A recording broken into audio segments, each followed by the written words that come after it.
Shalom semuanya, kami dari kelompok 4 akan memberitahukan kepada teman-teman semua hasil analisis kasus kami, yaitu dari materi hak asasi manusia. Kami akan menganalisis tentang pelanggaran hak asasi manusia di Indonesia. Dan salah satu kasus yang kami dapat yaitu kasus penolakan pembangunan gereja di Tangerang pada tahun 2023. Sebelum masuk ke dalam kasus, saya akan menjelaskan apa hak asasi manusia itu sendiri, atau biasanya disingkat HAM. Jadi, hak asasi manusia sendiri adalah hak dasar yang melekat pada diri pribadi masing-masing orang. Jadi, dalam konteks ini, setiap warga Indonesia itu mempunyai hak asasi manusia sendiri tanpa terkecuali. Dan itu tuh harus dijunjung tinggi oleh hukum, pemerintah, dan negara. Dan untuk mendapatkan hak asasi itu harus mendapatkan perlindungan dari lembaga-lembaga yang telah saya sebutkan sebelumnya. Dan juga setiap orang itu harus menegakkan hak asasi manusia. Sedangkan pelanggaran adalah perbuatan yang menentang hukum yang telah ditetapkan oleh negara. Untuk kasus pelanggaran HAM adalah penolakan pembangunan gereja di Tangerang. Berikutnya kita akan masuk ke latar belakang pada masalah tersebut. Jadi kasus tersebut terjadi pada tanggal 23 September 2023, tepatnya pada hari Rabu, yang dimana kasus tersebut berupa penolakan pembangunan gereja dari warga Sindang Jaya, yang dimana bentuk dari penolakan tersebut yaitu para warga membuat sebuah baliho yang berisi penolakan atas pembangunan tersebut di dekat kantor kecamatan Sindang Jaya, yang dimana kasus tersebut juga diumumkan pada mic pengarah suara. Dan setelah mereka mengumumkan itu, mereka merekam dan mereka memviralkan ke media sosial. Dan pada saat mereka memviralkan, banyak sekali netizen yang mengomentari video tersebut, yang dimana komentar netizen tersebut berisi hujatan atau sindiran, yang dimana mereka berkata bahwa Indonesia ini tidak bisa sama seperti negara-negara lain yang maju karena di dalam Indonesia sendiri tidak memiliki toleransi antara sesama. Berikutnya kita akan masuk ke penyebab mengapa masyarakat Sindang Jaya menolak pembangunan tersebut. Jadi alasan yang pertama yaitu masyarakat menolak pembangunan tersebut karena di lokasi tersebut yang diadakan pembangunan gereja itu rata-rata warganya itu bermayoritas agama Muslim, yang dimana lokasi tersebut juga berada di sekitaran 70 pesantren. Dan warga juga takut dengan pembangunan gereja tersebut akan mengganggu kenyamanan dan keharmonisan warga di sekitar sana, sehingga mereka menolak. Dan alasan yang paling utama dari penolakan tersebut yaitu para warga di Sindang Jaya merasa kecewa terhadap perlakuan pemerintah atau orang yang berwenang atas pembangunan gereja tersebut, karena tidak ada pemberitahuan kepada warga yang berada di Sindang Jaya mengetahui tentang pembangunan gereja tersebut. Terdapat dua bentuk pelanggaran HAM. Yang pertama yaitu penyiksaan dan yang kedua diskriminasi. Dalam kasus ini, pelanggaran yang dibuat adalah diskriminasi karena mereka menolak pembangunan gereja di Tangerang.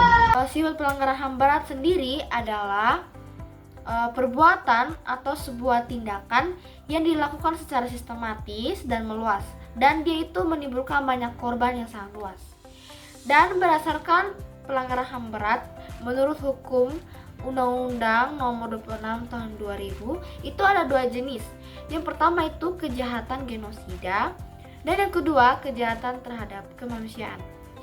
Bentuk-bentuk kejahatan terhadap kemanusiaan adalah perampasan kemerdekaan atau kebebasan fisik, lalu penyiksaan, penganiayaan terhadap suatu kelompok, penghilangan orang secara paksa, dan kejahatan apartheid. Dalam kasus ini, dia itu termasuk ke dalam kejahatan terhadap kemanusiaan, bukan kejahatan genosida. Dan kenapa dia bisa masuk ke dalam kejahatan terhadap kemanusiaan? Karena dia itu ada masuk kategori kejahatan terhadap kemanusiaan, yaitu kejahatan apartheid, yaitu pemisahan ras. Karena mereka itu melakukan diskriminasi terhadap agama non-muslim atau lebih tepatnya kepada agama Kristen, dan mereka itu membedakan ras agama di suatu wilayah.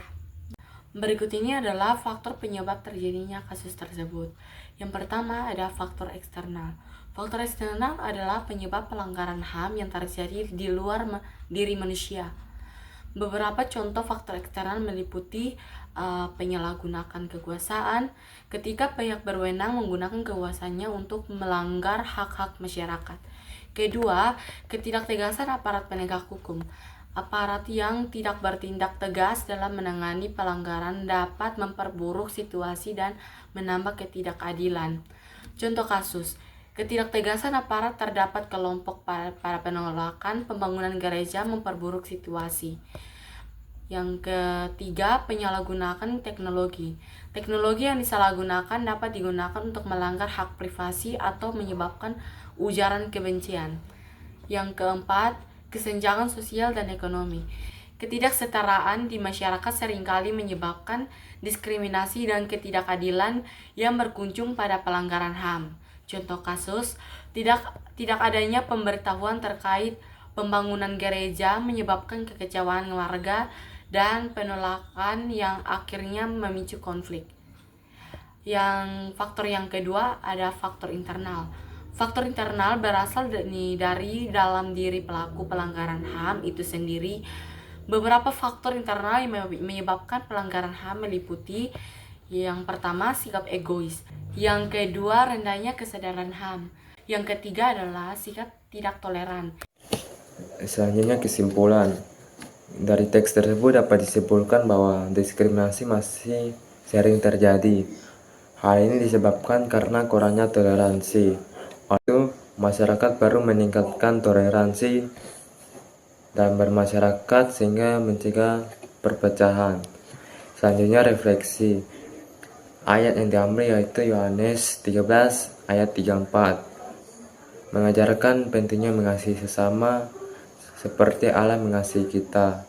Hal ini juga menjadi dasar dalam menciptakan kehidupan yang harmonis dalam masyarakat terlepas dari suku, ras, dan agama. Hal ini juga seperti yang telah diajarkan Kristus. Dengan demikian hidup kita akan lebih harmonis dan saling mengasihi. Selain itu, kita dapat mempererat hubungan dalam bermasyarakat sehingga mencegah terjadinya perpecahan. Dan juga kita menjalankan perintah dari Allah. Yang berikut adalah daftar pustaka atau sumber-sumber yang kami cari. Sekian dari kelompok kami, terima kasih.